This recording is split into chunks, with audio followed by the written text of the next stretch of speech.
ইমামের শব্দগল্প চলভাষী গল্পের দরিয়ায়।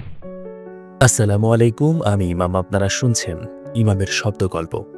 ইমামের শব্দগল্পে আপনারা আজকে শুনবেন বাংলাদেশ শিক্ষাক্রম পাঠ্যপুস্তক বোর্ডের অষ্টম শ্রেণীতে সংকলিত প্রবন্ধ গণ অভ্যুত্থানের কথা। এই প্রবন্ধে সংকলন করা হয়েছে বাংলাদেশের সমস্ত গণ অভ্যুত্থানের সংক্ষিপ্ত ইতিহাসকে। শুরু হচ্ছে গণ অভ্যুত্থানের কথা। সভ্যতার আদিকাল থেকে মানুষ নানা ধরনের সমাজে বসবাস করে আসছে। যে কোনো সমাজের শাসন কাজ পরিচালনা করে শাসকেরা। অতীতে রাজা রানী বা সম্রাটেরা শাসন কাজ পরিচালনা করত। তাদের মৃত্যুর পর তাদের সন্তান বা পরিবারের কেউ একজন শাসনের দায়িত্ব পেত। কিন্তু আধুনিককালে সাধারণত ভোটের মাধ্যমে শাসন ক্ষমতা কে পাবে তা নির্ধারিত হয়। তবে দুনিয়ায় বেশ কিছু দেশ আছে যেখানে ভোট ছাড়াও শাসক নির্ধারিত হয়। শাসক যেভাবেই নির্ধারিত হোক, তার প্রধান কর্তব্য হচ্ছে সকল মানুষের কল্যাণ করা এবং শান্তি শৃঙ্খলা বজায় রেখে দেশের উন্নতি সাধন করা। ইতিহাস পর্যালোচনা করলে দেখা যায় যুগে যুগে শাসকেরা তাদের কর্তব্যের প্রতি অনেক সময় উদাসীন হয়ে পড়ে। তারা দেশের অধিকাংশ মানুষকে বাদ দিয়ে নিজ গোষ্ঠী বা দলের অল্প কিছু মানুষের জন্য কাজ করতে থাকে। অনেক সময় তারা অত্যাচারী হয়ে ওঠে, এমনকি হত্যা ও লুটতরাজেও লিপ্ত হয়। এ ধরনের অত্যাচার সীমা ছাড়িয়ে গেলে মানুষ তখন বিদ্রোহ করে, শাসক ও শাসনের বিরুদ্ধে আন্দোলন সংগ্রাম শুরু করে। সেই আন্দোলনের সাথে যখন সর্বস্তরের মানুষ অংশগ্রহণ করে, শাসককে তাদের দাবি মেনে নিতে বা ক্ষমতা থেকে সরে যেতে বাধ্য করে, তখন আমরা তাকে বলি গণ অভ্যুত্থান। দুনিয়া জুড়ে সব কালে সব দেশেই আমরা এরকম গণ অভ্যুত্থান ঘটতে দেখেছি। আমাদের নিকট ইতিহাসেও এরকম তিনটি বড় বড় গণ অভ্যুত্থানের কথা রয়েছে। প্রথমটি 1969 সালে, যা 69-এর গণ অভ্যুত্থান নামে পরিচিত। দ্বিতীয়টি 1990 সালে, যাকে 90-এর গণ অভ্যুত্থান বলা হয়। আর তৃতীয়টি হয়েছে একেবারে সম্প্রতি 2024-এর জুলাই মাসে। অনেকেই একে জুলাই গণ অভ্যুত্থান বা ছাত্র জনতার অভ্যুত্থান নামে অভিহিত করেছেন। 69-এর গণ অভ্যুত্থানের প্রধান দাবি ছিল তিনটি: জেনারেল আইয়ুব খানের পদত্যাগ, শেখ মুজিবুর রহমান সহ আগরতলা ষড়যন্ত্র মামলার আসামিদের মুক্তি এবং আওয়ামী লীগের 6 দফা ও ছাত্র সমাজের 11 দফা বাস্তবায়ন। জেনারেল আইয়ুব খান পাকিস্তানের ক্ষমতা দখল করেছিলেন 1958 সালে।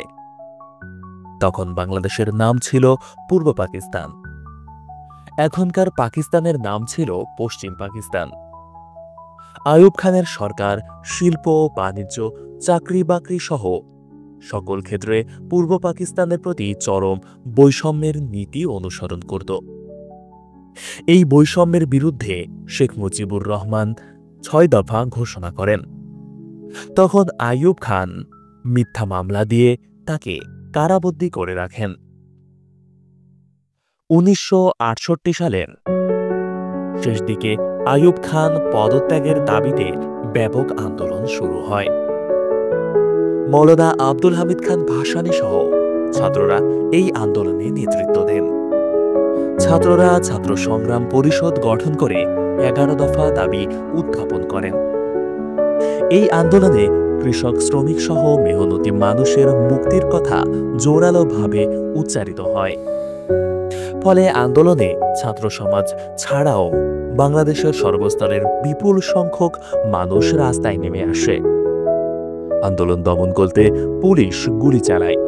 ছাত্রনেতা আসাদ, নবম শ্রেণীর শিক্ষার্থী মতিউর, সার্জেন্ট জহুরুল হক, রাজশাহী বিশ্ববিদ্যালয়ের শিক্ষক শামসুজ্জোহা, সন্তান কোলে ঘরের মধ্যে বসে থাকা এক মা আনোয়ারা বেগম সহ অসংখ্য মানুষ শহীদ হন।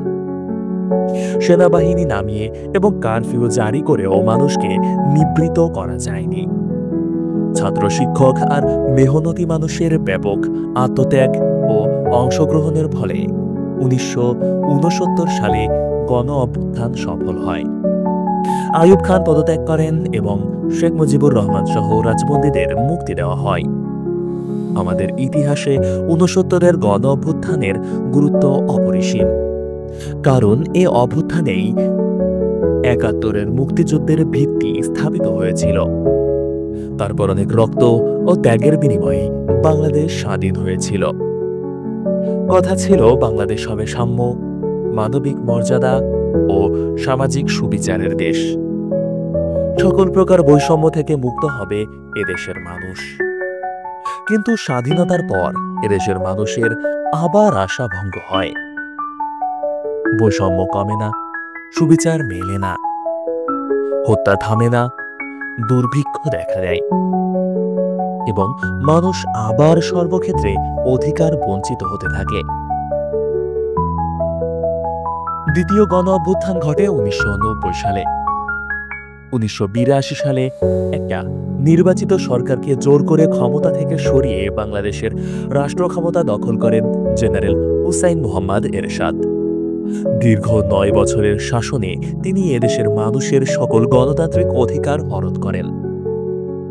বিরোধী দলগুলোর প্রতি চরম নির্যাতন পরিচালনা করেন। দেশে কায়েম করেন ভয়াবহ স্বৈরশাসন।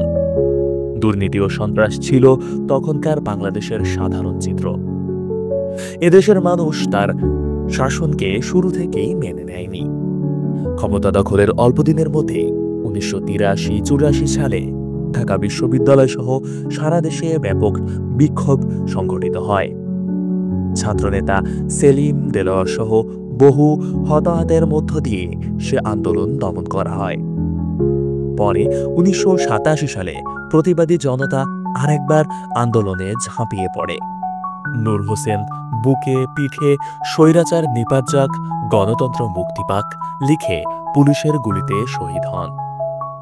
কিন্তু কিছু দাবি দাওয়া মেনে নিয়ে সরকার আবারও তার পতন ঠেকাতে সক্ষম হয়। এরপর 1990 সালে ঢাকা বিশ্ববিদ্যালয় ছাত্র সংসদ ডাকসু নির্বাচনের পর ছাত্র আন্দোলন তীব্র হয়ে ওঠে। সর্বদলীয় ছাত্র ঐক্য গঠন করা হয়। তারা 10 দফা দাবিনামা পেশ করেন। সকল দল মিলে ঐক্যবদ্ধ কর্মসূচির রূপরেখা ঘোষণা করে। পুলিশের গুলিতে ডাক্তার মিলন, জেহাদ সহ বহু মানুষ শহীদ হন। এরপর সারা দেশের মানুষ রাস্তায় নেমে এলে গণ অভ্যুত্থান সংঘটিত হয় এবং শেষ পর্যন্ত হুসাইন মোহাম্মদ এরশাদ পদত্যাগ করে বিদায় নেন। 90-এর গণ অভ্যুত্থানে বাংলাদেশের মানুষ একটা গণতান্ত্রিক রাষ্ট্র দেখতে চেয়েছিল, অধিকারের রাষ্ট্র দেখতে চেয়েছিল। ছাত্র সমাজ মানসম্পন্ন শিক্ষা ও শিক্ষা প্রতিষ্ঠানে শিক্ষার যথাযথ পরিবেশ চেয়েছিল। কিন্তু তারপর একের পর এক সরকার ক্ষমতায় আসলেও পরিস্থিতি আগের চেয়েও খারাপ হয়েছে। বৈষম্য কমেনি, অধিকার বাড়েনি। শিক্ষা প্রতিষ্ঠানে শিক্ষার পরিবেশ আরও খারাপ হয়েছে। মানুষ আরও আশাভঙ্গের শিকার হয়েছে। চরম বৈষম্য, অপমান, জুলুম নির্যাতন থেকে মুক্তি পেতে এদেশের মানুষ তাই আবারও রাস্তায় নামে 2024 সালে। শেখ হাসিনা ও তার দল আওয়ামী লীগ 2008 সালে নির্বাচনের মাধ্যমে ক্ষমতায় অধিষ্ঠিত হয়। কিন্তু তিনি নানা কায়দা কানুন করে 2014, 2018, 2024 সালে একের পর এক প্রহসনের নির্বাচনের মাধ্যমে ক্ষমতা দখল করেন। বাংলাদেশের মানুষের ভোট দেবার অধিকার কেড়ে নেন। পুরো দেশকে একটি পরিবারের শাসনে পরিণত করেন। উন্নয়নের নামে নজিরবিহীন লুটপাট করতে থাকেন। 71-এর মুক্তিযুদ্ধকে একদলীয় এবং পারিবারিক বিষয়ে পরিণত করেন। বিরোধী নেতাকর্মীদের জেল জুলুম ও হয়রানির মধ্য দিয়ে রাজনীতিকে প্রায় অসম্ভব করে তোলেন। এমন নৈরাজ্যকর পরিস্থিতির মধ্যে ছাত্র সমাজ সরকারি চাকরির নিয়োগের ক্ষেত্রে যে বৈষম্যমূলক কোটা ব্যবস্থা ছিল তার সংস্কার চেয়ে আন্দোলন শুরু করে।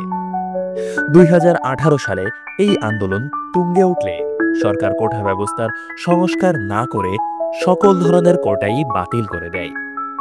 কিন্তু 2024 সালে এসে সরকার আবারও কোটা ব্যবস্থাকে ফিরিয়ে আনার কৌশল গ্রহণ করলে ছাত্ররা আন্দোলন শুরু করে। তারা বৈষম্য বিরোধী ছাত্র আন্দোলন নামের সংগঠন গড়ে তোলে। তাদের সাথে ক্রমশ সকল ধরনের সংগঠন, দল ও ব্যক্তি যুক্ত হয়ে আন্দোলন শুরু করে। আন্দোলন তীব্র হয়ে উঠলে সরকার তা দমন করতে ব্যাপক নির্যাতন ও হত্যাযজ্ঞ চালায়। কিন্তু তাতেও আন্দোলন থামে না। সরকারি বেসরকারি সকল ধরনের বিশ্ববিদ্যালয়, স্কুল, কলেজ ও মাদ্রাসার শিক্ষার্থীরা রাস্তায় নেমে আসে। তাদের সাথে যুক্ত হন রিকশাওয়ালা, খেটে খাওয়া মানুষ, অভিভাবক ও শিক্ষকেরা। সরকার আন্দোলনরত ছাত্র জনতাকে স্তব্ধ করে দিতে সব ধরনের পন্থা অবলম্বন করে। কিন্তু দেশ রক্ষার প্রেরণায় উদ্বুদ্ধ মানুষ মৃত্যু ভয় তুচ্ছ করে আন্দোলন চালিয়ে যায়। দুহাত প্রসারিত করে বুকে বুলেট নিয়ে মৃত্যুবরণ করেন ছাত্রনেতা আবু সাইদ। রাজপথে আন্দোলনরত সহযোদ্ধাদের পানি বিতরণ করতে করতে নিহত হন শিক্ষার্থী মীর মুগ্ধ। মায়ের কোলে থাকা, বাবার হাতে থাকা, ছাদে বারান্দায় খেলতে থাকা অসংখ্য শিশু নিহত হয়। অসংখ্য মা বাবা ও খেটে খাওয়া মানুষ শাহাদাত বরণ করেন। অবস্থা এমন হয় যে গুলি করে এবং হত্যা করেও মানুষকে রাস্তা থেকে সরকার সরাতে পারে না। এমত অবস্থায় সরকারের প্রধান শেখ হাসিনা জনরোষ থেকে বাঁচার জন্য পালিয়ে ভারতে চলে যায়। তৈরি হয় বাংলাদেশের গণ অভ্যুত্থানের এক নতুন ইতিহাস। আগের দুই অভ্যুত্থানের সাথে এবারের অভ্যুত্থানের একটা বড় পার্থক্য হচ্ছে, আগের দুবার শিক্ষার্থীরা প্রধান ভূমিকা রাখলেও আন্দোলন পরিচালিত হয়েছিল রাজনৈতিক দলগুলোর নেতৃত্বে। কিন্তু জুলাই গণ অভ্যুত্থানে এরকম কোনো রাজনৈতিক দলের নেতৃত্ব ছিল না। আন্দোলন পরিচালনা করেছে শিক্ষার্থীরা। তাদের সাথে সকল ধরনের মানুষ এবং সর্বস্তরের মানুষ যুক্ত হয়েছে।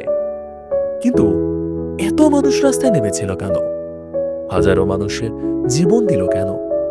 কেনই বা হাজার হাজার মানুষ পঙ্গুত্ব বরণ করে আন্দোলন চালিয়ে গেল? কারণ মানুষের আকাঙ্ক্ষা ছিল এক সুন্দর বাংলাদেশের, এক অন্তর্ভুক্তিমূলক বাংলাদেশের, যেখানে ধর্ম, বর্ণ, জাতি বা আঞ্চলিক কোনো বৈষম্য থাকবে না। রাজনৈতিক ভিন্নমতের কারণে কেউ নিপীড়নের শিকার হবেন না। ভিন্নমত থাকবে এবং পার্থক্যও থাকবে, কিন্তু সবাই সমঝোতার ভিত্তিতে কাজ করে দেশকে এগিয়ে নেবেন।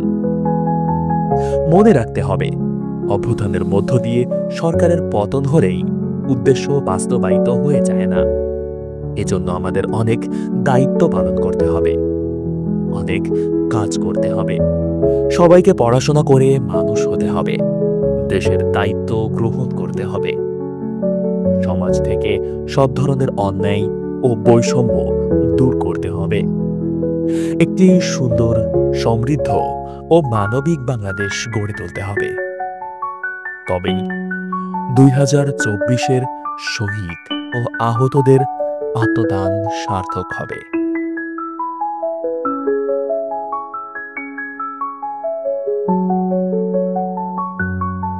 শেষ হলো আমাদের আজকের আয়োজন গণ অভ্যুত্থানের কথা। আমাদের আজকের আয়োজন এই পর্যন্তই। এতক্ষণ পর্যন্ত আপনাদের সাথে কণ্ঠে ছিলাম আমি ইমাম হোসেন। খুব শীঘ্রই আপনাদের সাথে দেখা হবে অন্য কোনো আয়োজন নিয়ে। ততক্ষণ পর্যন্ত ভালো থাকবেন, সুস্থ থাকবেন, আর অবশ্যই ইমামের শব্দ গল্পের সাথেই থাকবেন। আল্লাহ হাফেজ।